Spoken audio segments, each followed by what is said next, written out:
हाँ जी बेटा, चलिए स्टार्ट करते हैं आज का लेक्चर। तो लेक्चर नंबर 32 है, स्टैटिस्टिकल मैकेनिक्स की प्लेलिस्ट चल रही है और हम बात कर रहे हैं regarding the partition function and it's variable various possible जो हमारे पास क्वेश्चन की वैरायटी हो सकती है उसको हम डिस्कस कर रहे हैं। चलिए स्टार्ट करते हैं। सो हमारे सामने जो क्वेश्चन है, a system of two atoms can be in the three quantum states having energy 0 epsilon and 2 epsilon. The system is in equilibrium at temperature T is equal to 1 by K into beta and match the following statistics with the partition function। तो हमारे पास चार तरह की statistics दिखा रखी हैं। इसमें जो जो पहले वाली दो है वो तो एक ही स्टैटिस्टिक्स होगी, क्लासिकल स्टैट की बात हो रही है, दूसरी फर्मी ट्रैक हो गई, तीसरी बोर-साइंस्टाइन की स्टैट हो गई। तो पार्टिकल डिस्टिंग्विशेबल है या नॉन डिस्टिंग्विशेबल है उसके कॉरस्पॉन्डिंग हमारे पास यहाँ पे क्वेश्चनिंग हो रखी है, तो उसको हम डिस्कस करेंगे कौन कौन सी वैरायटी के कॉरस्पॉन्डिंग क्या क्या बनेगा। तो चलिए देखते हैं। इसका ऑप्शन हमारे पास सी आएगा बेटा, सी वाला। तो चलिए देखते हैं कि सबसे पहले जो ऑप्शन दे रखी है, जो क्वेश्चनिंग हो रखी है regarding the distinguishable particles and indistinguishable particles classical mechanics के कॉरस्पॉन्डिंग। मतलब अगर क्लासिकल पार्टिकल है तो मैंने पहले डिस्कस किया हुआ था कि अगर कॉन्टिन्यूस सिस्टम बनता है तो e raise to minus beta of H के साथ जाएंगे, इंटीग्रल फॉर्म यूज करेंगे। या फिर अगर आपके पास डिस्क्रीट सिस्टम दे दिया जाता है तो e raise to minus beta of epsilon के साथ आप जाते हैं। तो दो ही तरह की फॉर्म है, लेकिन हमारे पास यहाँ पे एनर्जी लेवल्स इन्वॉल्व हो रहे हैं। हमें पता है कि तीन एनर्जी लेवल्स के बीच में जो पार्टिकल्स हैं, दो पार्टिकल जो है आपस में तीन एनर्जी लेवल के अंदर डिस्ट्रीब्यूट हो रहे हैं। तो हम यहाँ पे e raise to minus beta E के साथ ही जाएंगे पार्टीशन फंक्शन को जब हम सॉल्व करेंगे। तो हमारे सामने दो तरह की प्रॉब्लम आ गई, एक डिस्टिंग्विशेबल पार्टिकल हो गया, एक इनडिस्टिंग्विशेबल पार्टिकल हो गया। तो उनको दोनों को हमें साइमल्टेनियसली देखना पड़ेगा। ये मेरे सामने, मैं यहाँ पे एग्जांपल दे देता हूँ आपको। अगर मान लीजिए अभी दो पार्टिकल, तीन एनर्जी लेवल की बात नहीं करेंगे हम, आज दो पार्टिकल और दो एनर्जी लेवल की बात करेंगे। एक की जो एनर्जी है 0 है, दूसरे एनर्जी लेवल की जो एनर्जी है दैट इज एप्सिलॉन।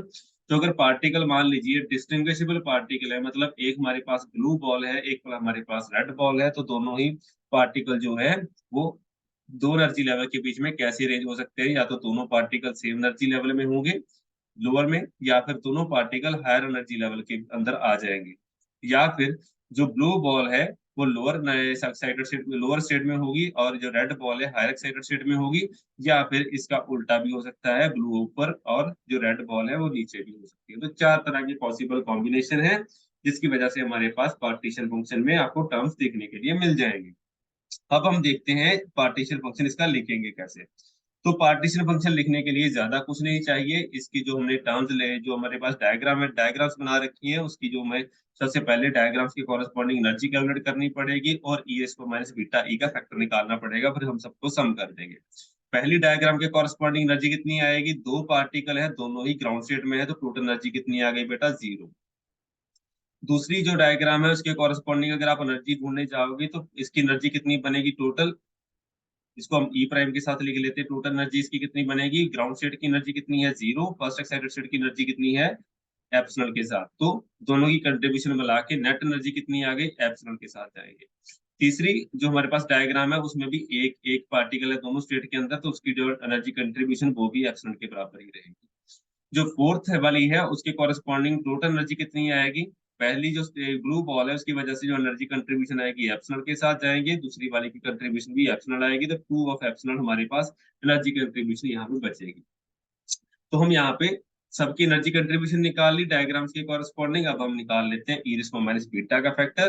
तो इन सबको, सबकी वैल्यू को यहाँ पे फीड कर देते हैं, टोटल एनर्जी यहाँ पे फीड कर दीजिए e raise to minus beta of E epsilon. तो दूसरी जो टर्म आएगी, दूसरी टर्म मैंने कंबाइन करके लिखी है बिकॉज ये दोनों की दोनों जो एनर्जी कंट्रीब्यूशन है वो एप्सिलॉन के बराबर है, इसलिए मैंने यहाँ पे 2 डाल दिया हुआ है। और उसके साथ जो मल्टीप्लाई कर रहा हूँ साथ में e raise to minus beta of e का जो फैक्टर है वो मैंने यहाँ पे लिखा हुआ है बेटा। ठीक है जी, इसको आप देख सकते हैं। दोनों के जो एनर्जी कंट्रीब्यूशन सेम होने की वजह से जो दोनों टर्म की जो कंट्रीब्यूशन आएगी एक सी आएगी, e raise to minus beta of epsilon ही बचेगा, तो दोनों को मैंने सम करके यहाँ पे लिख दिया। जो लास्ट टर्म है e raise to minus beta into 2 of e आएगा, 2 ऑफ एप्सिलॉन आएगा, तो ये वाली टर्म हमने यहाँ पे इंक्लूड कर दी। मतलब चार टर्म थी, चारों को मैंने कंसाइज करके तीन में कन्वर्ट कर दिया हुआ है। तो उसकी कॉरेस्पॉन्डिंग जो फाइनल रिजल्ट बनेगा वो ये वाला बनेगा। इसको अगर आप सीक्वेंस वाइज रिलेट कर ले तो यहाँ पे आपके पास आ जाएगा बेटा। तो हम अगर इसको देखें तो it is A square plus B square plus 2ab वाला कंसेप्ट बन जाता है बेटा। इसको आप स्क्र करके स्क्र फॉर्म में लिख सकते हो, कंप्लीट स्क्र बनेगा। अगर आप सिंगल पार्टिकल अगर दो एनर्जी लेवल के बीच में डिस्ट्रीब्यूट करने की बात करो तो उसके बराबर ये वाला रिजल्ट आ जाएगा। क्यों आएगा? रिजल्ट नहीं, बराबर नहीं आएगा, उसके साथ रिलेट करेगा। बिकॉज मैंने लास्ट टाइम भी डिस्कस किया होगा पार्टीशन फंक्शन कैसे बिहेव करता है। अगर एन पार्टिकल के लिए पार्टीशन फंक्शन निकालना है तो अगर एक पार्टिकल के लिए पार्टीशन फंक्शन वगैरह कैलकुलेट कर लोगे तो उसके रेस टू पावर एन कर दोगे तो पी तो भी आ जाएगा। लेकिन वहां पे हमने ये बात नहीं की थी कि पार्टिकल डिस्टिंग्विशेबल है या नॉन डिस्टिंग्विशेबल है। तो आज हम उसके रिगार्डिंग बात कर रहे हैं कि वो डिफरेंस कैसे आएगा। तो यहाँ पे आप देख सकते हो कि यहाँ पे जो पार्टीशन फंक्शन है, अगर मान लीजिए एक ही पार्टिकल होता है, यहाँ पे एक पार्टिकल ग्राउंड स्टेट में चला गया, एक पार्टिकल एक्साइटेड स्टेट में चला गया, बस ये बीच वाली कंट्रीब्यूशन नहीं आएगी। ठीक है जी। या तो पार्टिकल की जो कंट्रीब्यूशन है उसकी कॉरस्पॉन्डिंग जो टर्म आएगी that will be e raise to power zero. दूसरी जो टर्म आएगी that will be e raise to power minus beta of epsilon के साथ जाएगी। मतलब इसकी जो रिजल्ट बनेगा one plus F e raise to power minus beta of epsilon के साथ ही जाएंगे। मतलब यही टर्म बनेगी अगर सिंगल पार्टिकल को डिस्ट्रीब्यूट करेंगे दो एनर्जी लेवल के बीच में। मतलब ये पार्टीशन फंक्शन कौन सा हो गया? ये Z1 बन गया। मतलब एक पार्टिकल दो एनर्जी लेवल के बीच में अगर डिस्ट्रीब्यूट करने जाओगे तो ये वाली टर्म बनेगी।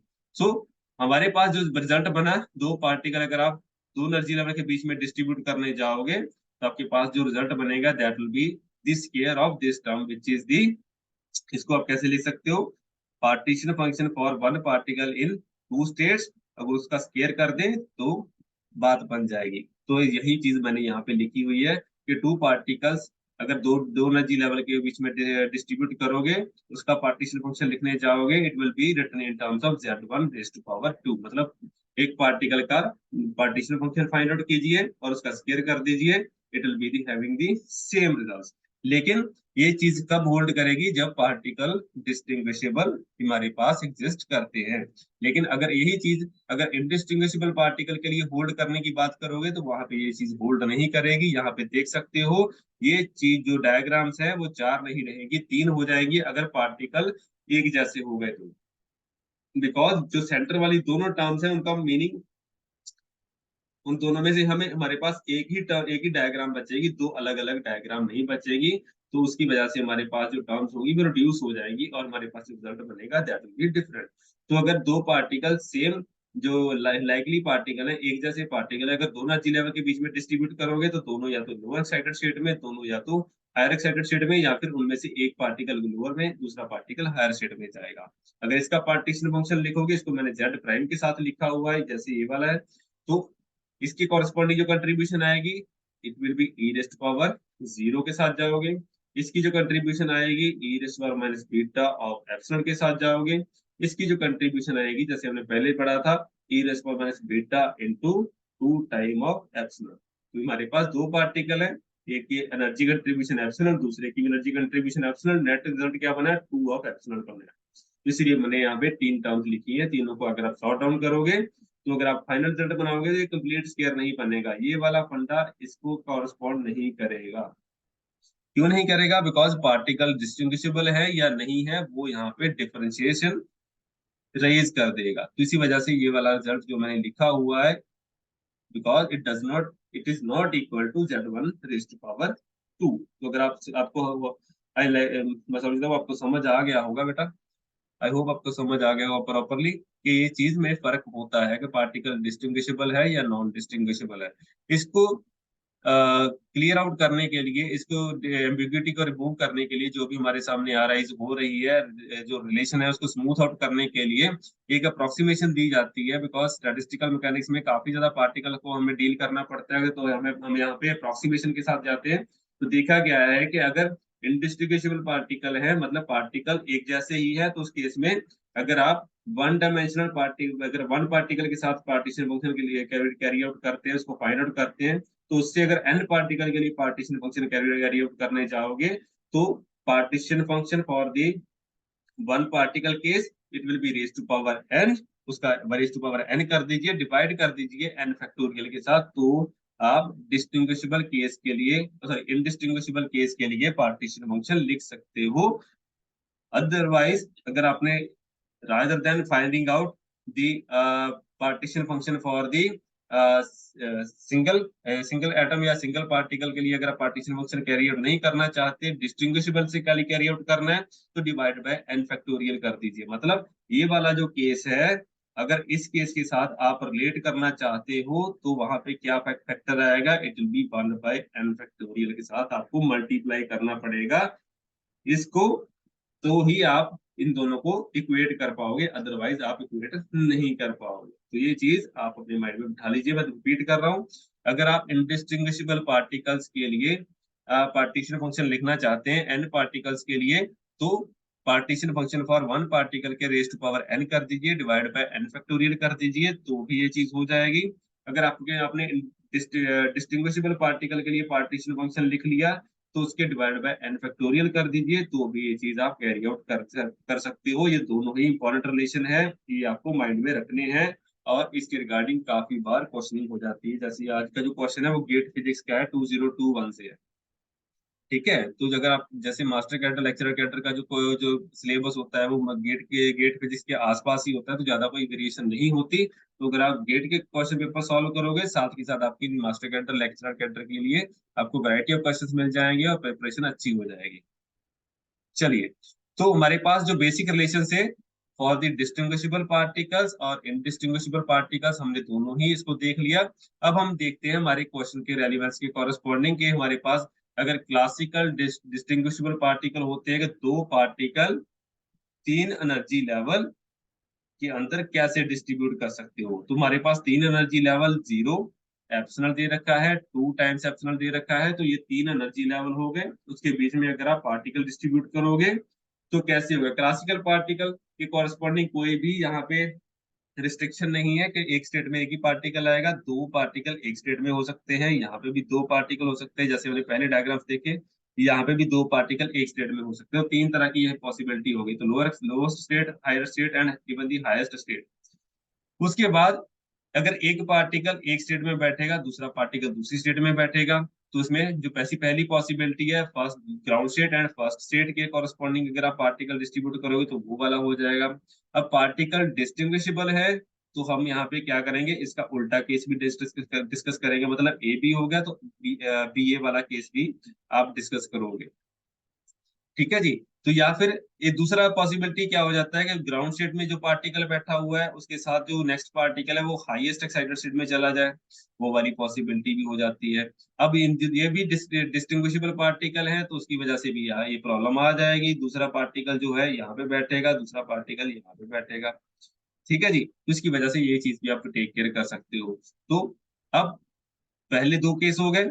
अब उसके बाद वाले जो केस है उसमें हम चेक कर सकते हैं कि हाईएस्ट एक्साइटेड स्टेट और उसके नीचे वाले स्टेट के अंदर पार्टिकल एग्जिस्ट लाई कर सकते हैं, तो ये चीज आप ऐसे भी डील कर सकते हो। तो ये तीन तरह के अलग अलग केसेस हमारे पास, तीन चार तरह के केसेस बन गए कि एक केस ये हो गया कि पार्टिकल दो स्टेट के बीच में बैठेगा, पहले दूसरी और तीसरी स्टेट के बीच में बैठेगा, या फिर पार्टिकल पहली और तीसरी स्टेट के बीच में बैठेगा, ये वाला केस हो गया बेटा, या फिर पार्टिकल पहली और दूसरी स्टेट के बीच में बैठेगा। तो इन सभी कॉम्बिनेशन को आपको देखना पड़ेगा, साथ के साथ दोनों पार्टिकल एक ही स्टेट में भी बैठ सकते हैं, तो ये सारे के सारे कॉम्बिनेशन आपको यहाँ पे देखने पड़ेंगे, सारे के सारे कॉम्बिनेशन आपको लगाने पड़ेंगे, तभी आप इसको सॉल्व कर पाओगे।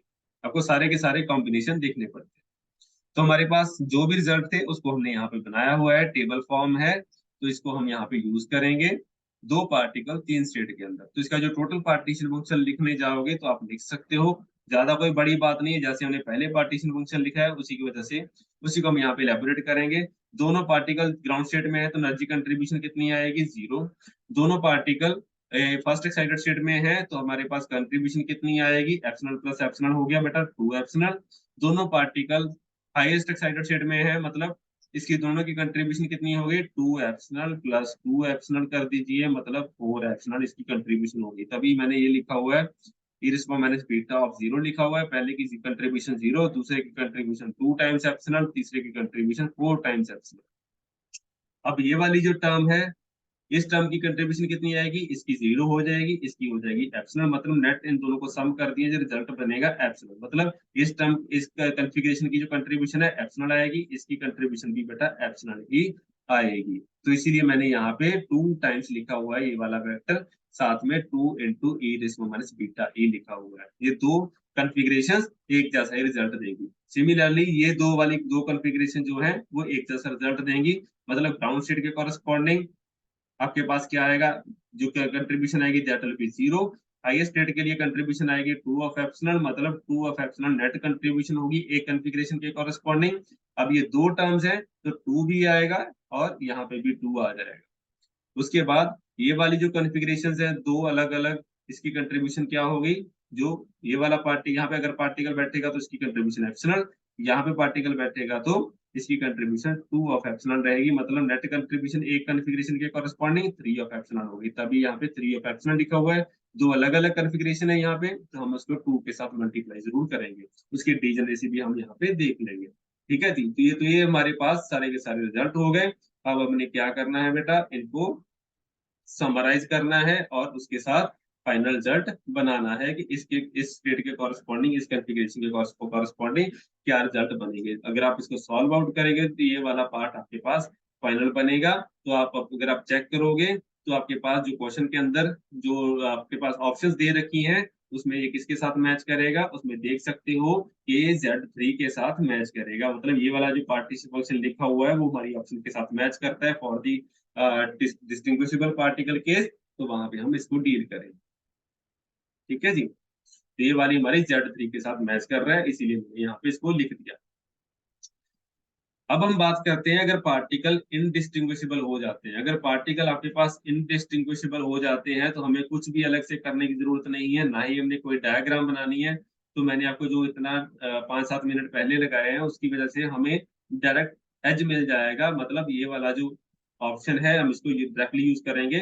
मतलब अगर आपने डिस्टिंग्विशेबल पार्टिकल वाला केस कंसिडर कर लिया तो डिवाइड बाय n फैक्टोरियल कर दीजिए, तो आप इनडिस्टिंग्विशेबल पार्टिकल के लिए पार्टीशन फंक्शन आसानी से लिख सकते हैं। तो ये हमने यही चीज लिखी हुई है कि अगर पार्टिकल इनडिस्टिंग्विशेबल हो गए तो अगर आपके पास डिस्टिंग्विशेबल पार्टिकल के लिए पार्टीशन फंक्शन अवेलेबल है तो उसके डिवाइडेड बाय n फैक्टोरियल कर दीजिए। पार्टिकल कितने हैं, दो ही पार्टिकल है हमारे पास, तो ये चीज हमने यहाँ पे डिवाइडेड बाय 2 फैक्टोरियल कर दिया, तो हमारे पास ये वाली ऑप्शन Z4 के साथ मैच करेगी।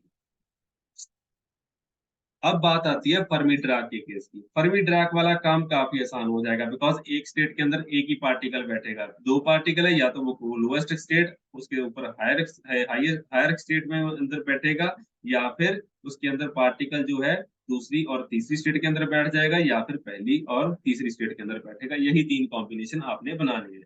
तो इनके कॉन्फ़िगरेशन के कॉरस्पॉन्डिंग अगर आप पार्टीशन फंक्शन लिखने जाओगे तो इनकी कंट्रीब्यूशन कितनी आएगी, नेट कंट्रीब्यूशन एप्सिलॉन आएगी। इन दोनों की कंट्रीब्यूशन कितनी आएगी, 3 एप्सिलॉन आएगी। तो इन दोनों की कंट्रीब्यूशन कितनी आएगी बेटा, इसकी कंट्रीब्यूशन 2 ऑफ एप्सिलॉन आएगी, तभी मैंने ये चीजें लिखी हुई है। तो सारे की सारी कंट्रीब्यूशन डाल के आप रिजल्ट बनाइए, ये किसके साथ मैच करेगा, Z1 के साथ मैच करेगा।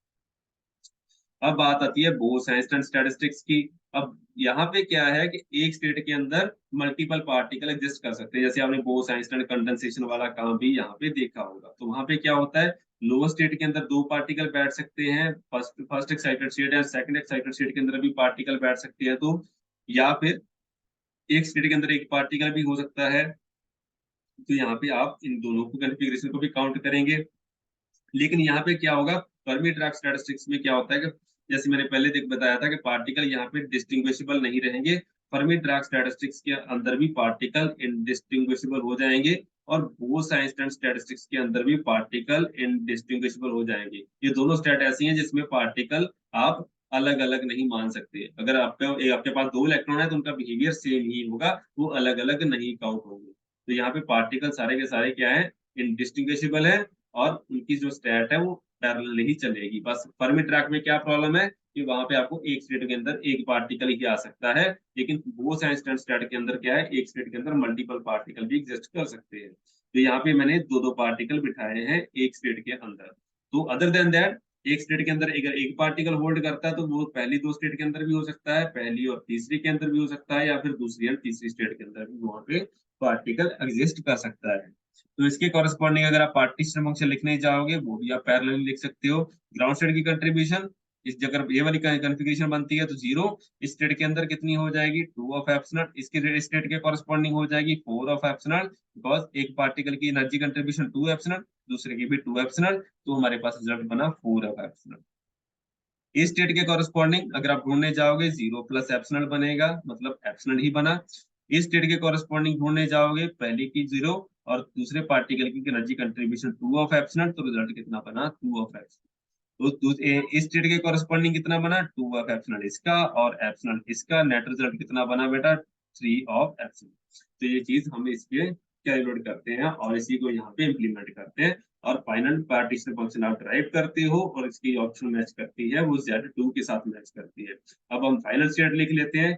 जो क्लासिकल डिस्टिंग्विशेबल पार्टिकल थे वो Z3 के साथ जाते हैं, उसके साथ मैच कर रहा है, और क्लासिकल इंडिस्टिंग्विशेबल पार्टिकल Z4 के साथ मैच करता है, फर्मी इंटरैक्शन Z1 के साथ मैच करती है और बोस-आइंस्टाइन Z2 के साथ मैच करती है। और ये सारे के सारे अगर आप कॉम्बिनेशन चुप चेक करोगे अपने सिस्टम के अंदर तो ये ऑप्शन सी के साथ मैच करते हैं। तो हमारे पास जो ऑप्शन सी है it is the correct option. तो यहाँ पे आपको क्या सीखने के लिए मिलता है कि पार्टिकल अगर डिस्टिंग्विशेबल है तो आपने कैसे पार्टीशन फंक्शन को डील करना है। अगर पार्टीशन फंक्शन अपने डिस्टिंग्विशेबल पार्टिकल के लिए लिख लिया तो इनडिस्टिंग्विशेबल के लिए कैसे लिखना है, या फिर अगर फर्मी डिराक स्टेट है तो वहां पे पार्टिकल कैसे अरेंज करने हैं, या फिर बोस-आइंस्टाइन स्टेट है तो वहां पे पार्टिकल कैसे अरेंज होंगे। तो वो सारी सारी चीजें आज आपने यहाँ पे सीखी है। तो ऐसे न्यूमेरिकल और ऐसी वैरायटी ऑफ क्वेश्चंस आपके लिए लेके आते रहेंगे। Till then thank you very much, see you next time.